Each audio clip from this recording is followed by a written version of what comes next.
যারা কচু চাষ করবেন তাদের জন্য এই ভিডিওটা। কিভাবে কচু চারা সংগ্রহ করবেন এবং চারা কতটুকু কাটবেন এবং উপরে কতটুকু কাটবেন, তারপর কাটার পরে কিভাবে সংগ্রহ করবেন, এটা আমি আজকের ভিডিওতে আপনাদের দেখাবো। আমি প্রথমে চারাটা সংগ্রহ করছি, আর কিছু চারা আগেই এরকমভাবে কেটে নিয়েছি। তারপর চারা আমি ক্ষেতে রোপণ করব।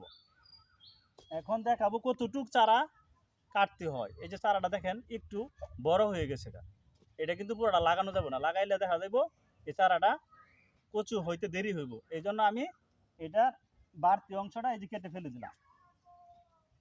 বাড়তি অংশটা ফেলে দেওয়ার পরে শিকড়গুলি একটু কেটে নিলাম।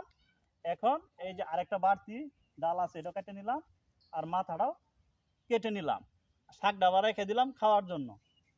এখন চারাটা সুন্দর হয়েছে। এখন এই চারাটা রোপণ করলে তাড়াতাড়ি এইটার একটা এই ফলন আসবে এবং তাড়াতাড়ি জেতা হবে এবং লতি তাড়াতাড়ি আসবে। এই জন্য শিকড়গুলি কেটে দিয়েছি।